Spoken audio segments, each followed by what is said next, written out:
오늘 주신 하나님 말씀은 로마서 14장 13절에서 23절까지 말씀입니다. 제가 봉독하겠습니다. 그러므로 이제부터는 서로 남을 심판하지 마십시다.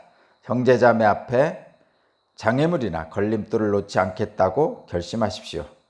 내가 주 예수 안에서 알고 또 확신하는 것은 이것입니다. 무엇이든지 그 자체로 부정한 것은 없고 다만 부정하다고 여기는 그 사람에게는 부정한 것입니다. 그대가 음식 문제로 형제 자매의 마음을 상하게 하면 그것은 이미 사랑을 따라 살지 않는 것입니다. 음식 문제로 그 사람을 망하게 하지 마십시오. 그리스도께서 그 사람을 위하여 죽으셨습니다. 그러므로 여러분이 좋다고 여기는 일이 도리어 비방거리가 되지 않도록 하십시오. 하나님의 나라는 먹는 일과 마시는 일이 아니라 성령 안에서 누리는 의와 평화와 기쁨입니다. 그리스도를 이렇게 섬기는 사람은 하나님을 기쁘게 해드리고 사람에게도 인정을 받습니다. 그러므로 우리는 서로 화평을 도모하는 일과 서로 덕을 세우는 일에 힘을 씁시다. 하나님이 이렇게 놓으신 것을 음식 때문에 망치는 일이 없도록 하십시오. 모든 것이 다 깨끗합니다. 그러나 어떤 것을 먹음으로써 남을 넘어지게 하면 그런 사람에게는 그것이 해롭습니다. 고기를 먹는다든가 술을 마신다든가 그 밖에 무엇이든지 형제 자매가 걸려 넘어지게 하는 일은 하지 않는 것이 좋습니다. 그대가 지니고 있는 신념을 하나님 앞에서 스스로 간직하십시오. 자기가 옳다고 생각하는 일을 하면서 자기를 정죄하지 않는 사람은 복이 있습니다. 의심을 하면서 먹는 사람은 이미 단죄를 받은 것입니다. 그것은 믿음의 근거에서 한 것이 아니기 때문입니다. 믿음에 근거하지 않는 것은 다 죄입니다. 아멘. 오늘 말씀의 제목은 분별과 절제입니다. 그리스도인에게는 분별과 절제가 필요합니다. 예수 그리스도 안에서 우리 믿는 사람들은 무엇이든지 할 수 있는 자유를 받았습니다. 무엇이든지 할 수 있는 자유를 받았습니다. 다만 우리에게 주어진 모든 자유는 사랑 안에서 이루어져요. 그리스도인들은 그리스도 예수 안에서 모든 것을 할 수 있는 자유를 받았습니다. 다만 그 자유는 사랑 안에서 이루어져야 됩니다. 사랑이 없으면 믿음에 근거하지 않는 행위는 다 죄입니다. 사랑으로 행하지 않는 것은 우리를 망하게 합니다. 나 자신도 망하고 내 옆 사람도 망하게 합니다. 먹고 마시는 문제를 가지고 다퉜나 봅니다. 요 당시에. 지금 이게 로마서니까 로마 사람들에게 보내는 편지잖아요. 그러니까 이렇게 생각하면 됩니다. 그리스 로마 쪽 이방인들이죠. 그 당시로는 그리스 로마 지역에서 먹고 마시는 문제로 다퉜나 봐요. 어디에서? 우리 그 당시 그리스 로마에 있는 회심한 이방인들, 그러니까 예수님을 믿기로 한 이방인들, 회당에서 아마 그런 일이 있었는지도 모르겠습니다. 그런데 이런 것입니다, 여러분. 먹고 마시는 문제, 음식 문제로 다퉜나 본데 이게 왜 다툴 수밖에 없었냐면 당시에는 그리스 로마 지역은 다신을 믿는 사회죠. 다신교. 우리가 알고 있는 그리스 로마 신화라는 게 있잖아요. 제우스 신 이런 하면서 그리스 로마 신화 우리 어렸을 때 많이 읽고 자랐잖아요. 바다의 신 포세이돈, 헤라클레스, 굉장히 많은 신들이 있잖아요. 그거는 다신교의 나라입니다. 그래서 그 거리에 신전들이 쭉 늘어져 있습니다. 우리나라는 교회가 많이 있죠, 도시에. 근데 신전들이 쭉 늘어서 있는 나라가 그 나라입니다. 이 그리스 로마라는 이 동네는 다신을 믿는 사회였기 때문에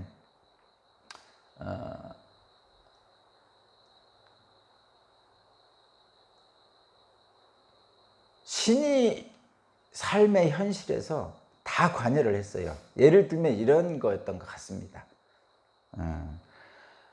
고기를 먹어야 되는데 사람들이 고기를 먹잖아요. 근데 고기를 잡을 때 우리는 고기를 잡는 것을 보지 않고 그냥 먹기 때문에 그냥 먹는데, 고기를 잡는다는 것은 한번 생각을 해보면 생명을 죽이는 일이잖아요. 생명을 죽이는 일입니다. 그래서 생명을 죽이는 일에 사람들은 두려움을 갖게 되어 있어요. 그렇죠? 뭔가를 죽인다는 것은 사실은 좀 꺼림칙하잖아요. 그래서 신전에 제물을 드립니다. 그리고 파는 거예요, 소위 말해서. 그러니까 생명을 죽이는 일이 꺼림칙하니까 신의 허락을 받고 말하자면 도살을 하는 거죠. 그리고 그 신의 허락을 받았기 때문에 그 제물이 되는 거죠. 우리 그 구약 성경에도 그렇게 하죠.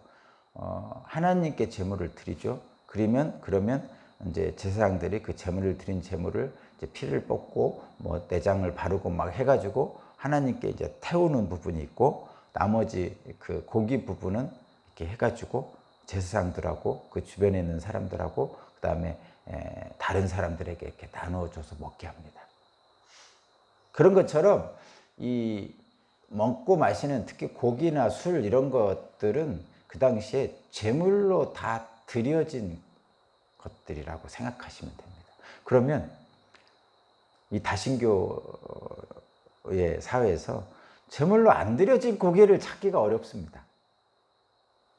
그러면 지금도 마찬가지죠. 이렇게 생각할 수 있죠. 그러면 이방신에게 드려진 제물인 고기를 먹어야 됩니까? 이런 질문을 할 수가 있습니다. 그렇죠? 그러면 뭔가 좀 불순한 것 같고 그렇잖아요. 근데 고기는 먹어야 되죠. 뭐 요즘 뭐 채식주의자도 있고 그렇지만 옛날부터 그냥 고기는 일반 사람들이 그냥 먹어왔던 거죠. 그렇죠? 그런데 이방신에게 제물로 드린 고기를 먹어야 되나 말아야 되나 이런 고민을 그 당시에 우리 기독교인들이 했었단 말이죠. 그거에 대해서 이제 바울 사도가 이렇게 합니다. 이방신의 제물로 드린 고기를 먹을 수 있느냐? 제물로 드린 술을 먹을 수 있느냐? 그 당시에 기독교인 내부의 논쟁에 대해서 바울 사도는 이렇게 얘기하죠. 17절. 하나님의 나라는 먹는 일과 마시는 일이 아니라 성령 안에서 누리는 의와 평화와 기쁨입니다.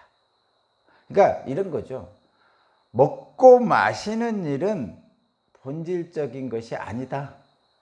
비본질적인 것이다. 하나님 나라는 먹고 마시는 일에 있지 않다. 그것이 본질이 아니다. 본질은 성령 안에서 누리는 의와 평화와 기쁨이다.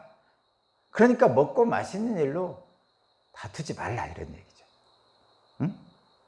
먹고 마시는 일로 다투지 말라는 얘기입니다. 그래서 오늘 말씀의 제목이 분별과 절제예요.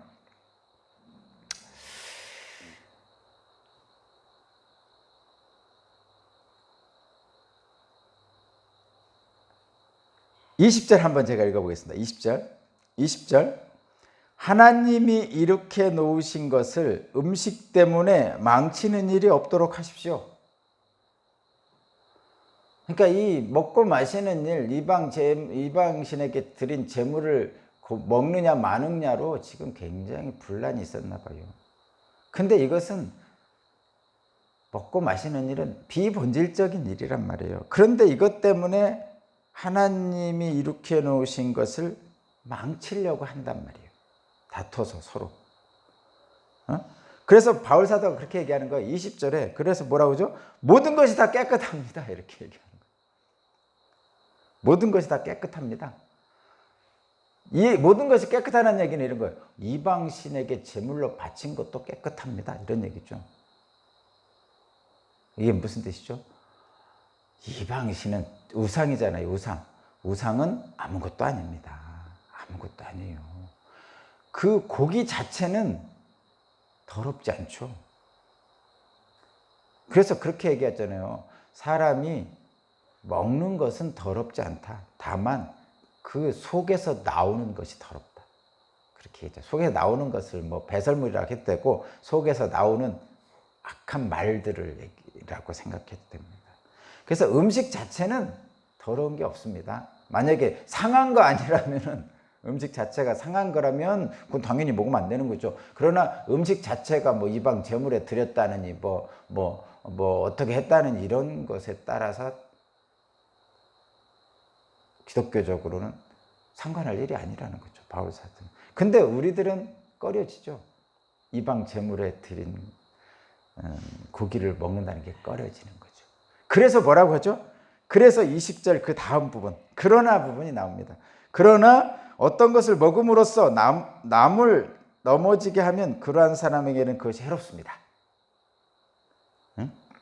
그러니까 예수 안에서 우리는 자유인입니다. 그러나 형제가 넘어지지 않도록 주의해야 합니다. 이렇게 말하는 거예요.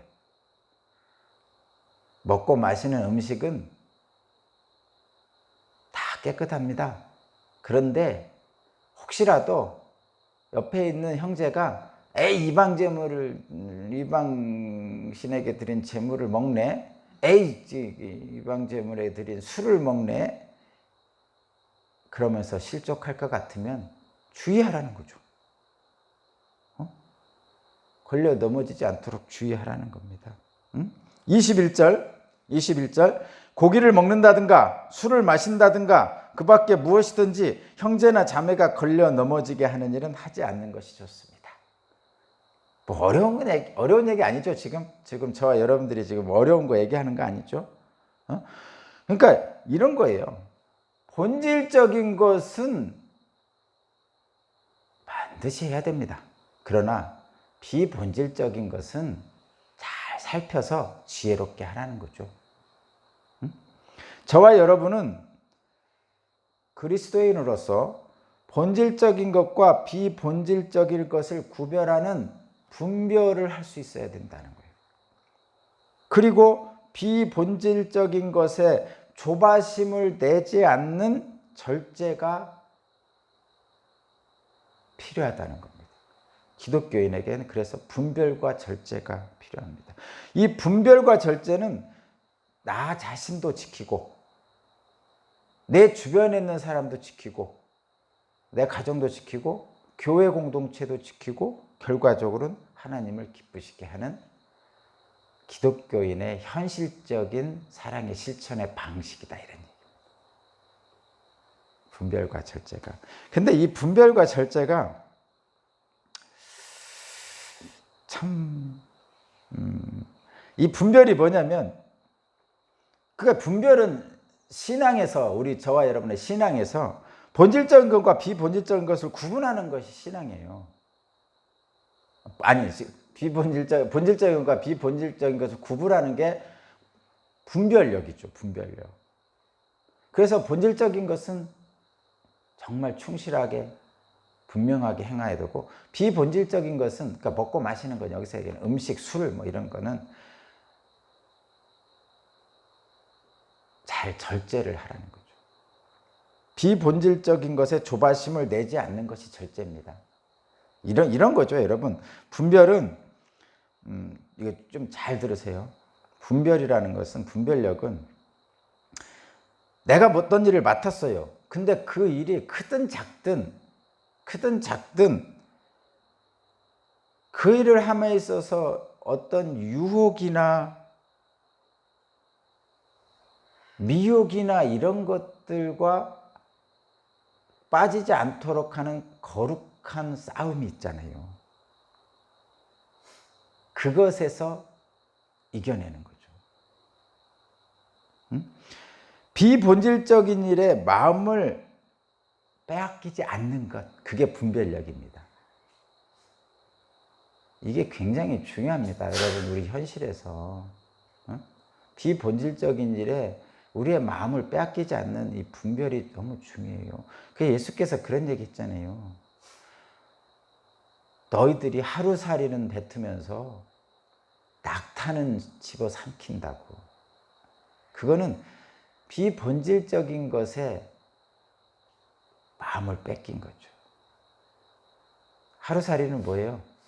그냥 이런 거예요. 음식 마시는 거, 이런 거. 진짜 음식 자체는 깨끗하잖아요. 근데 재물에 바쳤으니까 먹지 말자.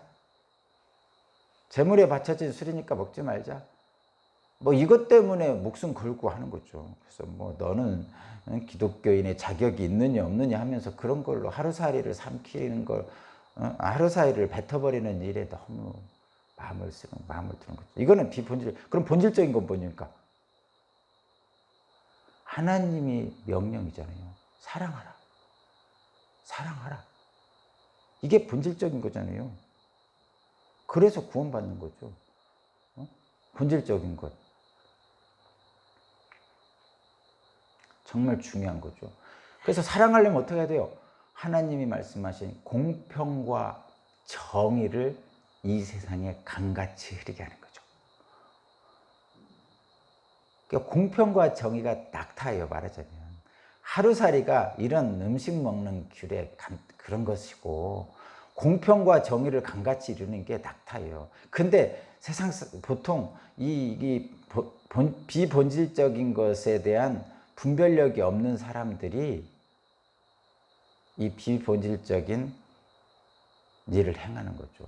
하루살이는 뱉고 낙타는 삼키는. 우리가 이것이 바울 사도가 얘기하는 거고요. 그 다음에 절제는 이런 거죠. 절제. 물론 우리는 분별을 해서 비본질적인 것에 우리의 마음을 빼앗기지 않는 일이 중요합니다. 그런데 절제는 뭐냐면 비본질적인 것에 조바심을 내는 거예요. 조바심이라는 건 이런 겁니다, 여러분. 우리가 뭔가 맡은 일을 할 때 다른 사람들을 인식해가지고 내가 바보가 아닌 것을 증명하고 싶어하는 마음들이 다 있어요. 나 괜찮지? 그러니까 우리가 맡은 일을 할 때, 크든 작든 할 때, 나 바보 아니야? 응? 나 좀 괜찮아? 라고 사람들에게 확인하고 싶은 마음이 있어요. 그게 인간들의 기본적인 거죠. 나는 괜찮은 사람이야 라는 걸 사람들에게 인정받고 싶은 거죠. 그러니까 나는 하나님의 사람이야, 하나님의 일을 하는 사람이야 라는 것을 사람들이 나를 인정해 주기를 원하는 마음. 조바심이죠. 목사가 특히 그런 마음이 많죠. 교인들이 그런 것을 빨리 인정을 받고 싶죠. 그래서 세상 사람들에게 나를 알리고 싶은 욕심이 많이 있습니다. 물론 목사만 있는 게 아니고 모든 사람이 다 있는 것이죠. 그게 절제를 해야 되는 이유입니다. 제가 좀 어렵게 얘기했네요.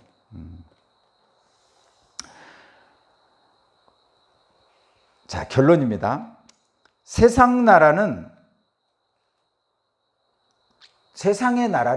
나라, 국가, 보통 제국주의 이런 나라들은 다른 나라를 정복하면서 유지됩니다. 정복하는 나라였어요. 말하자면 약육강식. 강한 자가 약한 자를 잡아먹는 거죠. 동물의 왕국을 보면 사자가 노루를 잡아먹는 거하고 똑같죠. 실제로 지금도 마찬가지죠. 직접적인 어떤 전쟁을 하는 건 아니잖아요. 그렇지만 강한 나라들이 약한 나라들을 업신여기잖아요. 우리나라만 봐도 그렇잖아요. 우리나라 주변에 있는 국제 관계가 우리가 굽신굽신 거릴 수밖에 없잖아요, 지금. 그러니까 세상의 나라들은 다 강한 나라가 약한 나라를 이렇게 약육강식처럼 지배하며 삽니다. 정복하며 살죠. 약한 대상은 강한 존재에 의해서 언제나 정복당합니다. 그러나 우리가 믿는 하나님 나라는 그렇지 않죠. 하나님 나라는 힘으로 세워지는 나라가 아니고요. 정복해서 세워지는 나라가 아니고 사랑으로 세워지는 나라죠. 이거를 덕이라고 하는, 덕으로 세워지는 나라다 이렇게 얘기합니다. 그래서 여러분이 착각하면 안 되는 게 우리가 창세기에 하나님이 세상을 창조하시고 인간을 만드신 다음에 세상을 정복하라, 다스리라 뭐 이런 표현에 대해서 오해하면 안 되는 거예요. 그거는 정복하라는 게 세상 나라들처럼 강하니까, 네가 강하니까 약한 것을 잡아먹어라 이런 뜻이 아니라니까요. 그 정복하라, 다스리라 이런 것은 잘 돌보라는 뜻입니다. 어떻게? 사랑으로. 그것이 하나님 나라지. 그러니까 세상 국가들이 강한 나라가 힘으로 약한 나라를 정복하는 것을 상상하면 안 되는 거죠. 거기서는. 그렇게 상상을 해버리니까 인간들이 지금 자연을 정복해서 인간만의 유익을 위해서 사용하다 보니까 자연이 반발하는 거죠, 지금. 그래서 태풍도 더 심해지고, 미세먼지도 심해지고, 코로나 바이러스도 나오고. 잘 돌보고 하나님 나라의 일들을 했다면 그렇게 안 되겠죠. 그래서 하나님 나라는 힘이 아닌 사랑과 덕으로 세워진 나라입니다. 성경이 말하는 이 사랑은 단순합니다. 성경이 말하는 이 덕은 그건 뭐 어렵게 생각할 거 없어요. 제가 늘 말씀드리듯이 상대방의 유익을 먼저 구하는 겁니다. 근데 세상은 뭐죠? 내 유익을 먼저 구한다니까요. 피는 물보다 진하고 팔은 안으로 굵고 내 아들이 남의 아들보다 더 귀하고, 이건 근본적인 인간에게 주어진 어떤 기본적 욕구 중에 하나예요. 근데 어떻게 하라는 얘기죠? 하나님 나라는 반대로 가는 거죠. 나의 유익이 아니라 너의 유익을 먼저 구하는 거죠. 예수님이 그렇게 하셨죠. 예수님이 이렇게 하시고 내가 죽을 테니 너희가 살아라. 그러고 십자가에서 죽으신 거죠. 근데 그게 쉽지 않아요. 우리가 할 수 있는 일이 아니죠. 그래서 어떡하죠? 성령의 능력을 구해서 한단 말이에요. 성령의 능력을. 우리 스스로는 못하니까 그 길을 예수 그리스도께서 보여주셨고 그 길을 행할 수 있도록 성령께서 우리를 도와주신다니까요. 그래서 가능합니다. 여러분, 못한다고 할 거 없어요. 우리 그리스도인들은 할 수 있는 거죠. 그래서 상대방의 유익을 먼저 구하는데 형제의 마음을 꺼리게 한다면 하지 않는 것이 사랑이죠. 덕입니다. 그 얘기입니다. 지금 어떤 것을 먹음으로써 남을 넘어지게 하면 그러한 사람에게는 그것이 해롭습니다. 고기를 먹는다든가 술을 마신다든가 그 밖에 무엇을 하든지 형제나 자매를 걸러 넘어지게 하는 일은 하지 않는 것이 좋습니다. 이 얘기입니다. 이게 절제죠. 덕이 되는 말과 행동으로 내가 있는 자리에서 형제와 자매를 세워야만이 그곳에 하나님 나라가 성큼 다가오는 거죠. 근데 그 일을 우리 스스로는 하기가 쉽지 않은 거예요. 그래서 하나님의 은혜 안에 있는 사람이 가능하고 그 은혜 안에 역사하는 성령님의 도우심이 우리에게 있습니다. 그리고 실제로 여러분, 세상의 논리처럼 양육강식, 강한 자가 약한 자를 잡아먹는다는 논리를 계속 적용하면요, 지옥이죠.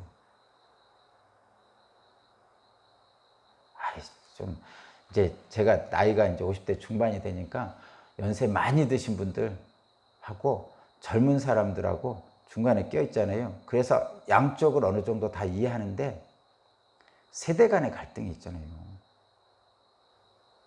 노인분들 그런 불만 많잖아요. 내가 60년대, 70년대, 80년대 그 어려울 때 죽어라고 이래서 키워놨더니 이놈들이 이제는 나를 뒷방 늙은이 취급해버리네. 그래서 태극기 부대가 생겼잖아요. 안타까운 일이죠. 근데 요즘 젊은이들도 생각보다 어렵습니다. 제가 대학 다닐 때만 해도 졸업하면 다 취직이 됐어요. 심지어는 뭐 공부도 잘 못했는데 제가 원서를 낼 수 있는 기업체가 30군데는 됐어요. 지금은요, 물론 30군데 내면 거의 다 된다는 얘기예요. 지금 젊은이들은 어렵습니다. 서로 자기 입장에서 나이 드신 분들은 이제 템을 취급한다고 서럽고, 젊은이들은 부모 세대보다 더 못 사는 세대가 된다고 그러는데 헬조선이라고 기성세대를 비난하고, 서로에 대한 안타까움을 가져야 됩니다, 여러분. 서로에 대한 안타까움을 갖고 좀 감싸주시고, 우리 젊은이들 특히 사실은 이렇게 해야 돼요. 젊은이들에게 제가 말씀드립니다. 젊은이들은 아무리 그래도 앞으로 더 힘이 많아질 사람들이잖아요. 그리고 연세 드신 분들은 점점 더 힘이 없어지는 분들이에요. 그러면 힘이 점점 많아지는 사람들이 좀 더 마음을 넓게 가져야 되겠죠. 당장 내 앞에 뭔가 어렵지만 그래도 여러분들은 점점 힘이 세질 겁니다. 자, 서로 다른 사람을 좀 배려하는, 사랑하는 그런 우리 기독교인들이 됐으면 좋겠습니다. 기도드리겠습니다. 무엇이든지 할 수 있어도 남을 배려하며 분별하며 절제하는 사람이 되기를 원합니다. 우리 앞에 많은 어렵고 힘든 일들이 있지만, 그러나 주님은 분명히 우리에게 말씀하십니다. 우리는 서로 화평을 도모하는 일과 서로 덕을 세우는 일에 힘쓰라고 하셨습니다. 성령께서 도우셔서 그 일들을 행할 수 있도록 주님, 우리를 축복하여 주옵소서. 제가 먼저 사랑하겠습니다. 내가 더 사랑하겠습니다. 이렇게 결단하는 우리 기독교인들에게 성령으로 이끌어 주시고 행할 능력을 허락하여 주옵소서. 감사드리며 예수 그리스도 이름으로 기도합니다. 아멘.